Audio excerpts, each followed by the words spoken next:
Good evening, everyone. A very, very warm welcome to you all. I am Priyanka Mukherjee, and today's webinar is extremely special.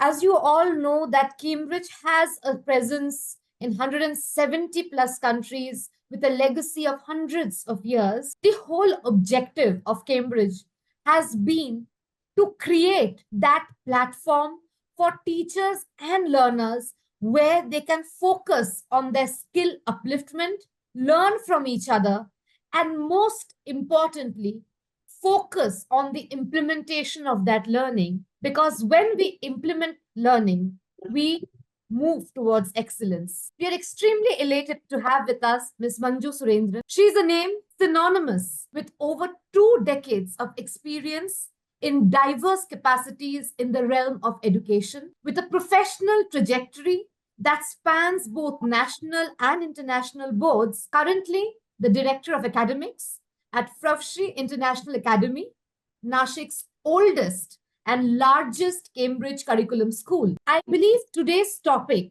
will have a widespread resonance with all of the educators who have joined here today. From insight to impact, the power of feedback and the significance of feedback, which drives learners' outcomes and which eventually leads and creates that learning curve. So without further ado, ma'am, thank you so much. We are honored to have you with us here today. And the floor is all yours. Thank you so much, Priyanka, for that flowing introduction. And a warm welcome to all the participants today on a Friday evening. Truly humble that you took time out to attend this webinar. And before I jump right into the impact of feedback, I just wanted to share a little bit of a trivia about the word feedback. The word feedback has its origin in electrical engineering and rocket science, and it has got its prominence in the education domain over the last 4 centuries. And it was actually a German psychologist, Mr. Kurt Lewin, who started or rather borrowed the word from the rocket science and electrical engineering domain and started using it in the human communication. From there to today, when feedback is supposed to have a prominent spotlight in education, it's a very humble effort on my part to talk to all the participants and practitioners in the classroom that how a deeper understanding of a feedback mechanism can have a great impact on how students learn. But before I proceed, if I could just pose a question, and I would request the help of Priyanka to give me the answers on the chat box which comes up. May I request the participants to think about the last 24 hours of their day and what are the kind of feedback that they received in the last 24 hours? It could be from various sources. It need not be a classroom situation. But as human beings, I think we receive feedback every single minute. So what are the feedback that comes to your mind when you think about the last 24 hours? We'll just take 2 minutes to see the chat responses that are coming through. Kindly share your responses, audience, in the chat box. Any kind of a feedback to a task, to a performance, to something that you said or something that you did that you remember. So we can start, ma'am. I think there was a wonderful feedback that you are very patient, then that you are very positive, and then that you're very organized. Great. Just a couple of more responses, Priyanka, then we move ahead. Yes. That they spend enough time with family also in the school event, and also that they are very witty. You have orchestrated things wonderfully. Thank you for the positive help. Another response is that the person in question is thorough and responsible. You are vigilant. You need to listen to me again. This strategy works well. Good going.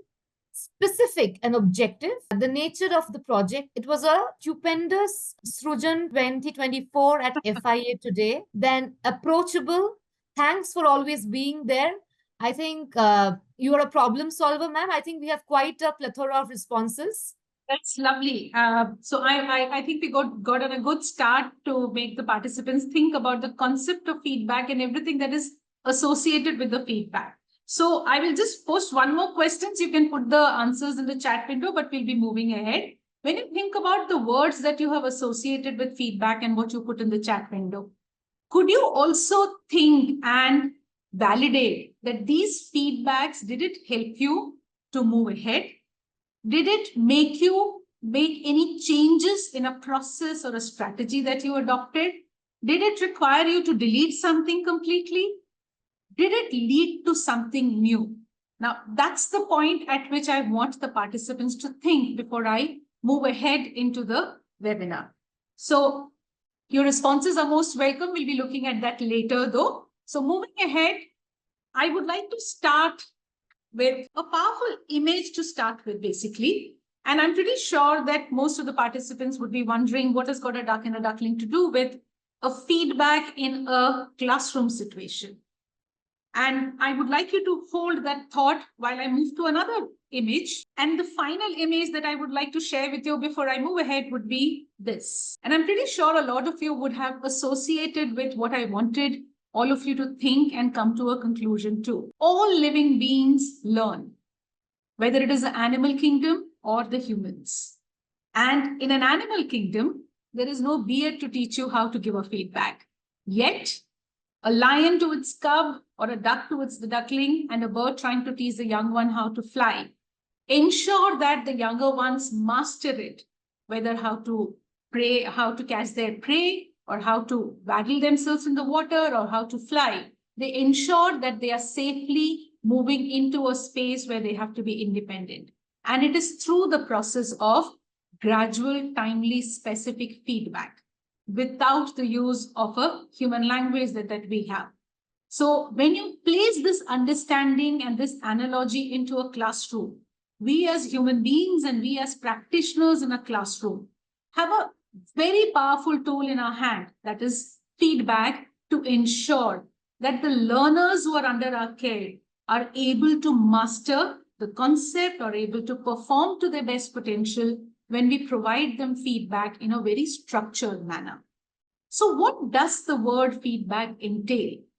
The word feedback can include everything from a correct action to an alternative strategy to clarifying an idea to the correctness of a response. It is not just restricted to being good, correct, or bad. That's one clarification that we need to get into our minds and our space to very clearly move ahead in a progressive way. So, coming to the conceptual understanding of feedback, for us as tutors, it is extremely important because we cannot be using feedback just in jest. So what is feedback? Feedback is defined as information provided by an agent. Now, this word agent over here encompasses a tutor, a peer, a more knowledgeable other from Levi-Gotski's zone of proximal development, if you look at it, but it is targeted at a performance or an understanding or a task. And that's the biggest understanding that we need to bring into a classroom. And what is the aim of feedback? The aim of feedback always has to be to reduce the discrepancy between the current status of the understanding, performance, or a task to the intended goal. When this aim is understood, we will always refine the way we provide feedback to the learners. And feedback can come from various sources, as we discussed. It could be a teacher, it could be a peer.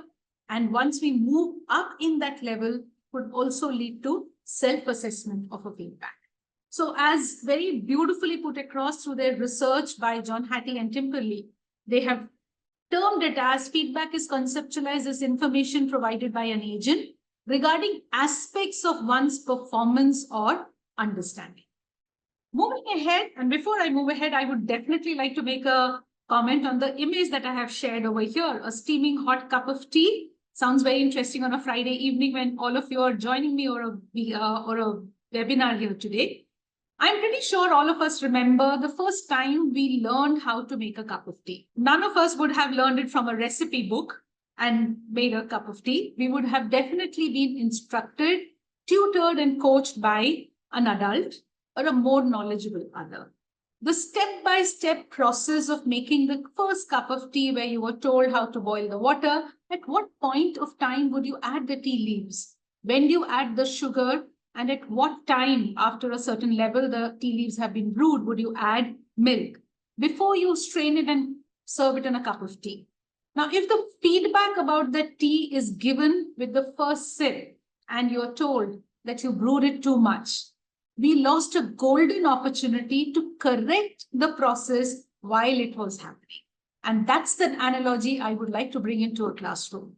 So, when a concept clarification is happening in a class, when a task is being undertaken in a classroom, or when a performance is expected from a student, when feedback is given at a time when there is space for a learner to correct and master the process, the feedback becomes effective.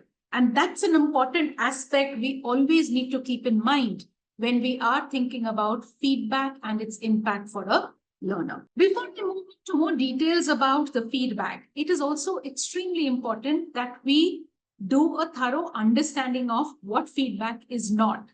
From the chat, also, we heard about that the words like you're very good, stupendous. Now, this falls under the category of praise. And as teachers, I'm pretty sure all of you would relate that we are often told that you have to start with a positive feedback. And this concept of a positive feedback often leads to the misconception that it is praise. Now, praise focuses on the person, while feedback is supposed to focus on the performance, task, or understanding.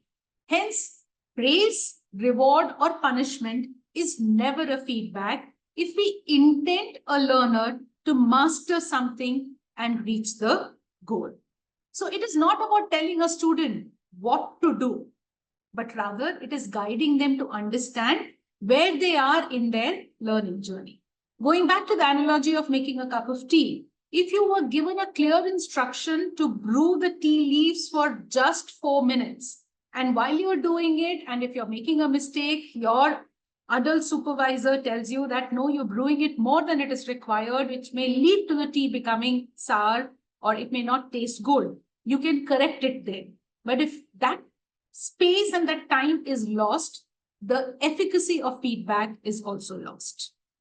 So, having clarified that what feedback is not, I would like to move on to what are the characteristics of an effective feedback. The characteristics of effective feedback are at 3 levels. It has to be specific, it has to be task focused, and it has to be actionable. Please pardon me for taking out examples from the kitchen once again.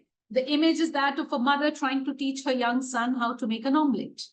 Now, when you're trying to do something like that and there is a performance task to be mastered, making sure that the learning objective or the goal is clarified in advance is the beginning of the feedback process. That's where it actually begins.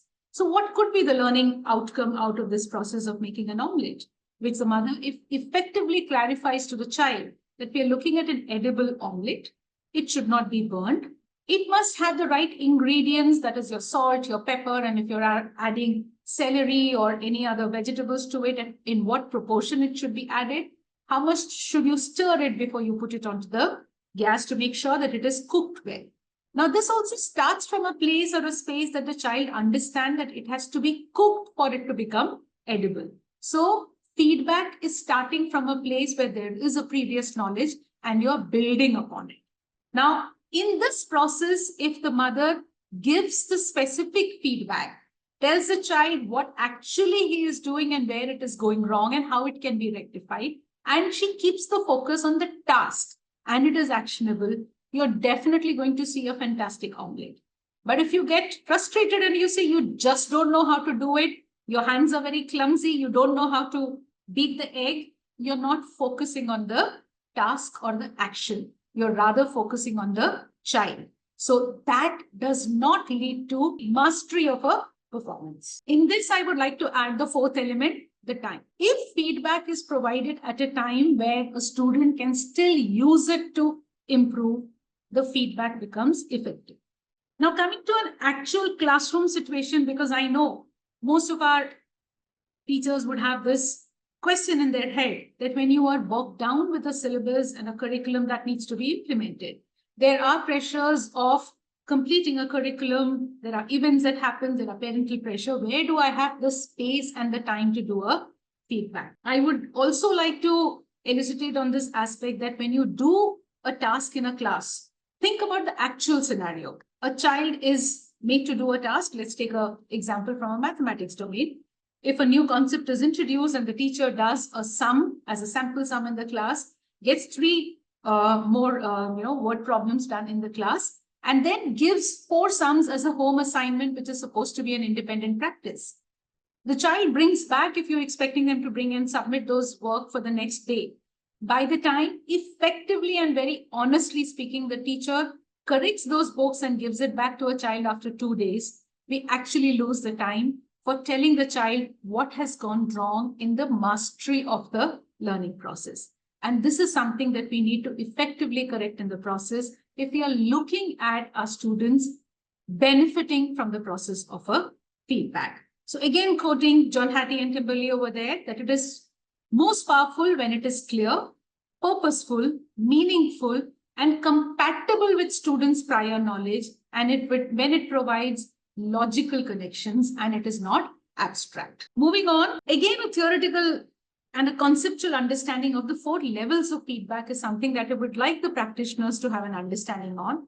Because once you understand this, if you're using feedback as a tool in a classroom to ensure that the student mastery of learning is happening, the better we understand a tool, the more effective it is when it is used in a class.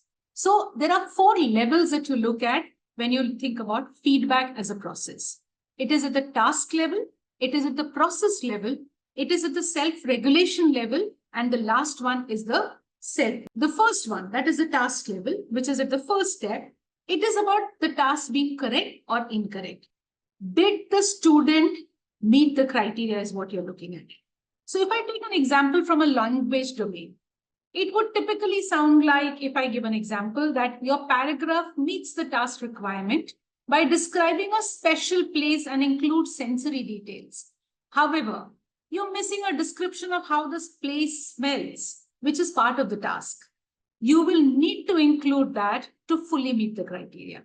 So you have given the feedback at a task level. Now, when you move to a process level, that is the second level of the feedback, it would typically sound like you have used vivid sensory details, especially when describing how the waves sound and how the sand feels. However, the transition between sentences could be smoother. Some details about the visual aspect of the places are a bit weak. Consider revisiting those sentences to make your description more detailed and cohesive. So you described it at a process level for a child to understand how do they relook at the task that they have accomplished. The third one is at the self level. This is about when a child is able to move to a metacognitive space of reflection. And one of the most important space we should always aim our children to move to. So let's take an example from a mathematical domain. Again, let's say the linear equation.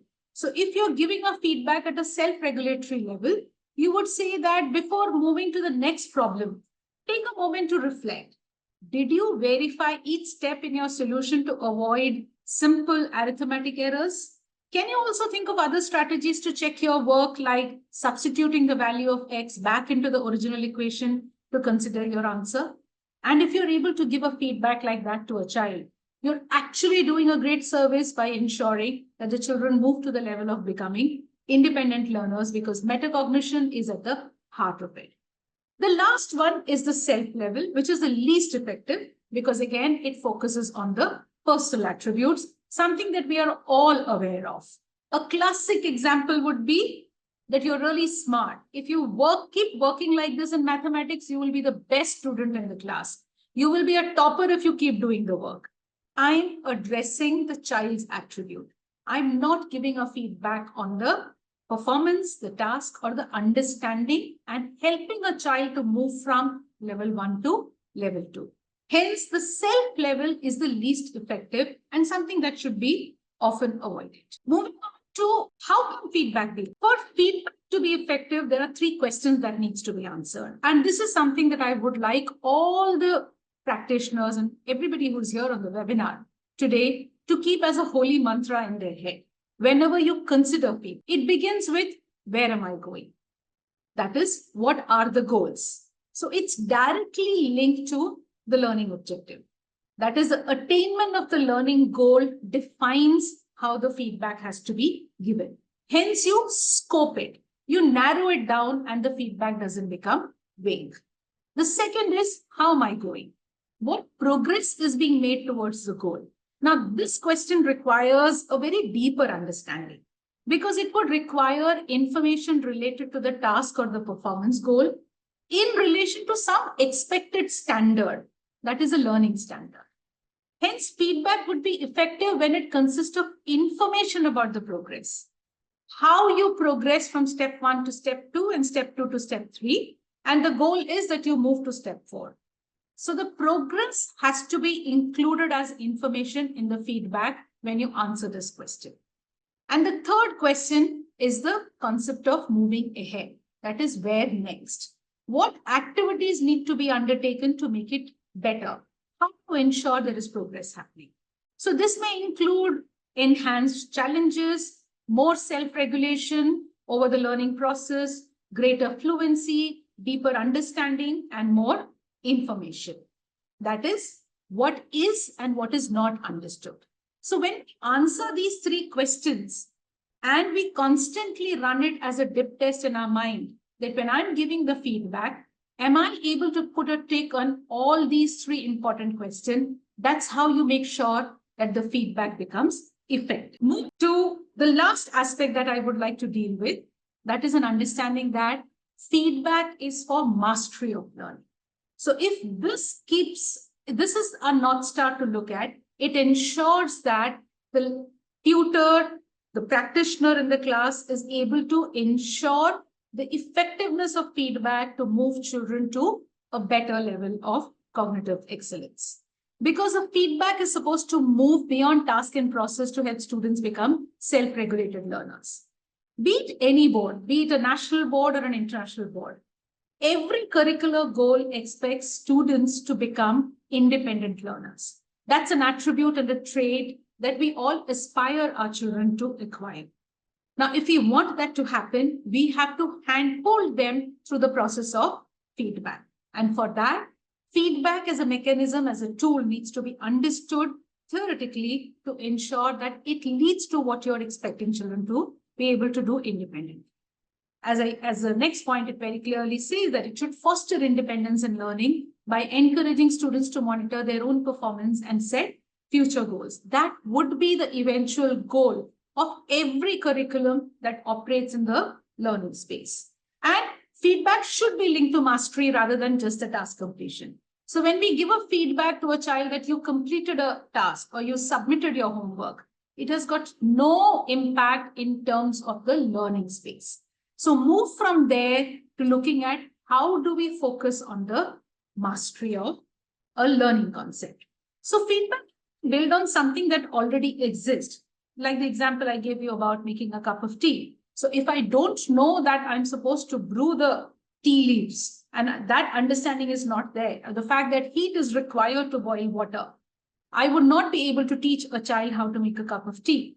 Precisely, why bring this point up? Because where feedback starts in a learning journey has to be understood by every practitioner. It doesn't begin when you're introducing a concept. It begins after the information of a concept has been shared, the learning process has been initiated, prior knowledge has already been tested, and you're sure that the child has the prior knowledge to build upon the concept. So when the first step has been taken, after that comes feedback. This understanding helps you to make sure that your children who are under your care and who are learners are able to benefit from. This is also a space where I would like to bring in the fact that why is assessment score or a grade not considered an effective feedback? Because an assessment grade and is effectively a summative assessment grade is a numerical aspect or a grade. It's an alphabet which tells you about what has been achieved. But the progress is not something that we are able to achieve out of it. So feedback plays a much bigger role in the teaching learning process. Feedback becomes very effective in a formative stage because it's based on AFL. Therein, you can utilize the power of feedback to ensure before the cohort attempts the summative assessment at the end of a term, end of a year, end of 2 units, you've already given sufficient scientific, timely feedback to the students to move from stage A to stage B before they master the concept, and you do an assessment to see where the child is. So hence assessment, a termed assessment does not rank very high when you look at a feedback process to lead to efficiency. So to conclude, it's most effective when it is task oriented. So we keep the child out of the process and focus on the task or the conceptual mastery if you want to make sure that the feedback leads to improvement. It definitely has to be timely. It has to lead to improved performance by addressing the student's learning process. So we always address the process, not the product at the end, and not the person. The person has to be able to get the focus about the process, the learning aspect. Hence, it will lead to a better efficiency of getting the impact out of feedback. And the final aim always has to be that it fosters self-regulation. That is, the more knowledgeable other pushes you to a space where you become a learner who's able to take or seek feedback, look out for feedback, and is able to identify the learning gaps and seek better knowledge to become a independent learner. So, Priyanka, I think we're on time. Yes, ma'am, we are on time. Right. You want to add anything more, ma'am? I just want to add, I'm pretty sure when I put so much of an emphasis on a tool like a feedback in a teaching learning process, the big $1 million question that comes into every tutor's head is that how do I manage that in a jam-packed curricular academic year? So there is no simple solution to it. It has to begin with an intent that you definitely want your children to move towards better mastery. And if we can, from a practical point of view, look at ensuring that we automate all the processes which has got lesser impact on the learning so that it frees up your time for better learning atmosphere and giving rich feedback to your children, you definitely can manage to do that. So start with the intent, seek support from your colleagues, call out for assistance. Feedback is a superstar in a class if we actually aim to make sure that our children benefit from this process. Thank you so much, ma'am. I think the feedback to this wonderful session is pouring in as we speak. There's a lot of appreciative words. Thank you so much, ma'am, for sharing those pearls of wisdom, because this is a very critical aspect of teaching and learning. However, one of the aspects which is least focused on due to the time constraints and the other issues in the classroom. So, ma'am, thank you so much. We have a couple of questions already in the Q&A box. I would request the audience to share the other questions also. If you're comfortable in the chat box, you can do that, or in the Q&A box. So, ma'am, shall we start with the Q&A? Yeah, sure. Absolutely. This is a question which is very critical, ma'am, that reflection as a process was mentioned for feedback. How can we encourage learners to be more reflective towards their practices? Asking questions orally or as a reflective write-up, and writing pointer summary are two methods often used. Any other suggestions? Right. Reflection is another superstar that needs to come back to the classroom most strongly, I feel. And that calls for another webinar. I'll request Priyanka to arrange one on a reflective process. Yes, reflection is a very strong tool in feedback, but that is not something that can be injected at the first level. It is a metacognitive practice that needs to come into first into the teaching learning space. So when you're doing, or when you're in a classroom space and you're dealing with a concept that you've introduced, or you're getting a task to do it, start encouraging children to reflect on how they are thinking about it and speak about it or write down their notes about it. So it has to begin with practicing reflection in the classroom and then gradually move to reflection as a feedback process where the tutor and the child both engage in a conversation. It is not something that you can straight jump to it. And yes, there is enough research. Black and William have done a fantastic research on formative aspect of testing, where they have very clearly through their research pointed out that a written comment, you can add along that with a grade, but a written comment has one of the biggest impact on moving learners to better mastery. So a comment feedback given to a student has got much more value to a child who's ready to take the feedback and move ahead than merely a grade or even a score that we give. And if you encourage the children to think on certain aspects of their process through a reflective process, you will see mastery being achieved much faster. Thank you, ma'am. Um, what kind of feedback is valid and effective at the pre-primary level? Brilliant question again, but pre-primary level, we often feel that the children do not take in feedback because they're very young. However, this is the stage where feedback works the most. I think I started my webinar by showing you images from the animal kingdom where there is no language. And they are able to give a feedback to an offspring to master it. So at a very young stage at the pre-primary level, when a child attends a structured environment like a pre-primary school, and you build in the process of feedback by again focusing on the task that and not just looking at the final product or what they need to finish assignment or do something, but you start focusing on the process with the child and a feedback which is compatible to the student. So here, time and the language matters. The feedback with the child is able to comprehend, and at what time are you giving the feedback. Once you build in this class dynamics and class culture, as you start doing it, you will also be able to implement, even in a pre-primary section, feedback from the peers that they are working in. Start putting the children into collaborative spaces and work towards and set the success criteria very clearly. Even young kids can beautifully express feedback to their peers when they work together. So it works equally well in a pre-primary segment too. In fact, I would say that's the starting point where you can make the biggest difference. Thank you, ma'am. Moving on to the next question.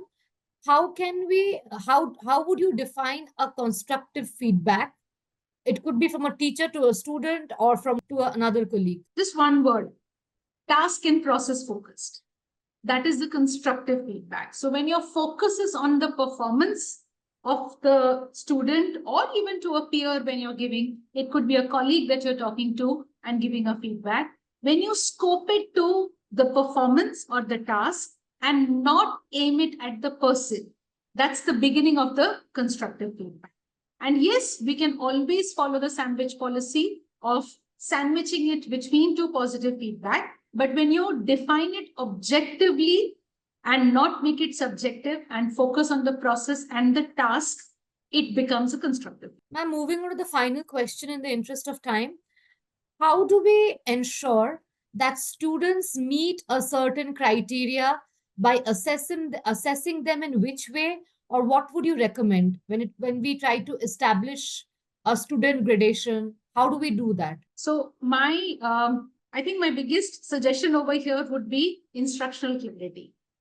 If you want me to achieve something, please ensure that the instructional clarity is picture perfect for me to know how do I reach there.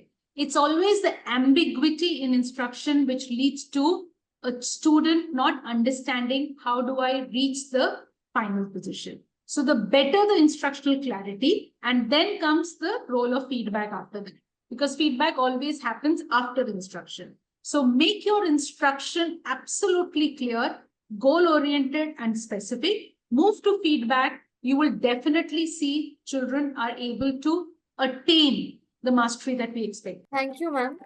I think beautifully you outlined the critical components of feedback.